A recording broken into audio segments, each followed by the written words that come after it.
നമസ്കാരം.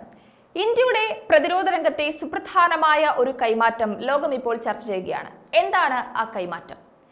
ഇന്ത്യയുടെ വജ്രായുധം ബ്രഹ്മോസ് മിസൈൽ ഏറെ നാളത്തെ കാത്തിരിപ്പിന് ശേഷം ഫിലിപ്പീൻസിലേക്ക് എത്തുകയാണ് എന്നുള്ളതാണത്. ഫിലിപ്പീൻസിലേക്കുള്ള രണ്ടാം ഘട്ട ബ്രഹ്മോസ് മിസൈലുകൾ കൈമാറ്റം ചെയ്യുന്നത് ഇന്ത്യയുടെ വലിയ നേട്ടങ്ങളിൽ ഒന്നായി അടയാളപ്പെടുത്തണം.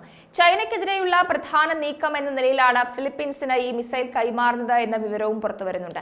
ഫിലിപ്പീൻസിലെ സായുധ സേനയ്ക്ക് ഈ മിസൈൽ സംവിധാനത്തിൽ വൈദഗ്ധ്യം നേടാനുള്ള പരിശീലനവും ഇന്ത്യ നൽകും. വ്യോമയാന പ്രതിരോധ മേഖലയിൽ തദ്ദേശീയമായി ഉൽപാദനം വർദ്ധിപ്പിക്കുവാൻ ഫിലിപ്പീൻസും ശ്രമിക്കുന്നുണ്ട് എന്നതും എടുത്തു പറയണം. ഇന്ത്യയുടെ ഭാഗത്തു നിന്നും ഇക്കാര്യത്തിൽ മികച്ച സഹകരണമാണ് ഫിലിപ്പീൻസ് പ്രതീക്ഷിക്കുന്നത്. ചൈനയിൽ നിന്നുള്ള ഭീഷണികളും ഇൻഡോ പസഫിക് മേഖലയിലെ പൊതുസുരക്ഷയും കൂടി കണക്കിലെടുക്കുമ്പോൾ ഇന്ത്യയുടെ ഫിലിപ്പീൻസുമായുള്ള പ്രതിരോധ പങ്കാളിത്തം തന്ത്രപ്രധാനമാണ് എന്നതാണ് മറ്റൊരു പ്രധാനപ്പെട്ട കാര്യം.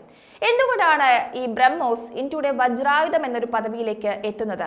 എന്തുകൊണ്ടാണ് രാജ്യങ്ങൾ ഇന്ത്യയുടെ ബ്രഹ്മോസ് മിസൈലിനായി ക്യൂ നിൽക്കുന്നത് എന്നത് വളരെ പ്രാധാന്യത്തോടെ വേണം പരിശോധിക്കേണ്ടത്. കാരണം ധാരാളം സവിശേഷതകളുള്ള ഒരു അത്യുഗ്രൻ മിസൈലാണ് ഈ ബ്രഹ്മോസ് മിസൈൽ. അത് തന്നെയാണ് അതിനെ വ്യത്യസ്തനാക്കുന്നതും. ഇന്ത്യയുടെയും റഷ്യയുടെയും സംയുക്ത സംരംഭമാണ് ഈ പറഞ്ഞ ബ്രഹ്മോസ് മിസൈൽ. കര, അന്തർവാഹിനികൾ, കപ്പലുകൾ, വിമാനങ്ങൾ എന്നിവയിൽ നിന്നെല്ലാം ഈ മിസൈൽ അനായാസം വിക്ഷേപിക്കാം. അതേപോലെ തന്നെ ശബ്ദത്തിന്റെ 3 ഇരട്ടി വേഗത്തിലാണ് ബ്രഹ്മോസ് മിസൈലിന്റെ ഒരു സഞ്ചാരം.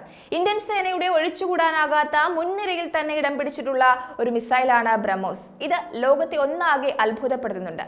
ഈ അടുത്ത് തന്നെ ശത്രുരാജ്യങ്ങളുടെ പേടി സ്വപ്നമായ ബ്രഹ്മോസ് മിസൈലിന്റെ ഒരു മെഗാ ഡീലിന് കേന്ദ്ര സർക്കാർ അനുമതി നൽകിയിരുന്നു. അതായത് 19,000 കോടി രൂപയുടെ വമ്പൻ ഡീലോടുകൂടി ഇന്ത്യൻ നാവികസേനയ്ക്ക് സ്വന്തമാകാൻ പോകുന്നത് 200 ബ്രഹ്മോസ് മിസൈലുകളാണ്. ഇന്ത്യയുടെ ആയുധങ്ങൾക്ക് ആഗോള വിപണിയിൽ വലിയ സ്വീകാര്യത ഉള്ളത് ഗുണത്തിലും സവിശേഷതയിലുമൊക്കെ ഇന്ത്യൻ ആയുധങ്ങൾ മുൻനിരയിൽ നിൽക്കുന്നു എന്നതുകൊണ്ടാണ്. ഇന്ത്യയുടെ ആയുധങ്ങൾ പല രാജ്യങ്ങളിലും വാങ്ങുവാൻ തിരക്ക് കൂട്ടുന്നതും ഈ കാരണങ്ങളൊക്കെ കൊണ്ട് തന്നെയാണ്. ഇന്ത്യ വൻതുകയ്ക്കുള്ള കരാറുകൾ ഇപ്പോൾ തന്നെ ഒപ്പുവെച്ചിട്ടുണ്ട് പല രാജ്യങ്ങളുമായിട്ടും. 2023 പ്രതിരോധ കയറ്റുമതിയിൽ ഇന്ത്യ ചരിത്രമാണ് സൃഷ്ടിച്ചത്. ഏകദേശം 16,000 കോടി രൂപയുടെ ആയുധങ്ങളാണ് ഇന്ത്യ ലോക രാജ്യങ്ങൾക്ക് വിറ്റത്. 2022 13,000 കോടി രൂപയുടെ ആയുധ ഇടപാടിനാണ് ഒപ്പുവെച്ചത്. പ്രതിരോധ ഉൽപാദന മേഖലയിലും വമ്പൻ കുതിച്ചുചാട്ടമാണ് ഉണ്ടായത്. 1,00,000 കോടി രൂപയുടെ ഉൽപാദനമാണ് ഈ മേഖലയിൽ മാത്രം നടന്നത്. വമ്പൻ ആയുധങ്ങൾ നിറയ്ക്കാൻ ഇന്ത്യ നേരത്തെയും വിവിധ കരാറുകൾക്ക് അനുമതി നൽകിയിരുന്നു. 84,560 കോടി രൂപയുടെ യുദ്ധോപകരണങ്ങൾ വാങ്ങാനുള്ള മന്ത്രാലയത്തിന്റെ നീക്കം രാജ്യത്തിന്റെ പ്രതിരോധ മേഖലയുടെ സ്ഥാനം, പ്രാധാന്യം വിളിച്ചോതുന്നുണ്ട്. 30 സ്പെഷ്യലൈസ്ഡ് യുദ്ധവിമാനങ്ങൾ ഉൾപ്പെടെ ടോർപിഡോകൾ, റഡാറുകൾ, ദീർഘദൂര മിസൈലുകളൊക്കെ വാങ്ങാനും അനുമതിയുണ്ട്. നിരീക്ഷണം, സമുദ്ര സുരക്ഷ, ഇന്ധനം നിറയ്ക്കൽ എന്നീ ആവശ്യങ്ങളൊക്കെ മുൻനിർത്തി 30 വിമാനങ്ങളെ സൈന്യത്തിനായി വാങ്ങുന്നുണ്ട്.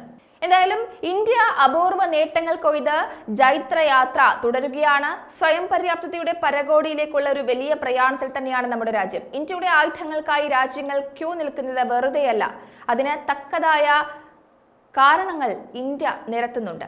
ഇന്ത്യയുടെ കഴിവും മികവും എല്ലാം തന്നെ ഈ ആയുധങ്ങളിലും പ്രകടമാണ്. അപ്പോൾ ഇന്ത്യയുടെ ബ്രഹ്മോസ് മിസൈൽ ഫിലിപ്പീൻസിലേക്ക് കുതിക്കുന്നതോടെ രാജ്യത്തിന്റെ ഖ്യാതി ലോകനിരയിൽ ഒരിക്കൽ കൂടി എത്തുകയാണ്. ഇനിയും രാജ്യങ്ങൾ ഇന്ത്യയിലേക്ക് എത്തും എന്നതിലും സംശയമില്ല. ഓരോ ദിവസവും അത്യന്തം മികച്ച രീതിയിലുള്ള പരിഷ്കാരങ്ങളാണ് പ്രതിരോധ മേഖലയിൽ ഇന്ത്യ നടത്തിക്കൊണ്ടിരിക്കുന്നത്. അതിന്റെ ഗുണം രാജ്യത്തിനും ലോകത്തിനും ഉണ്ടായിക്കൊണ്ടിരിക്കുകയുമാണ്. ന്യൂസ് ഡെസ്ക് ഈനാട് മലയാളം.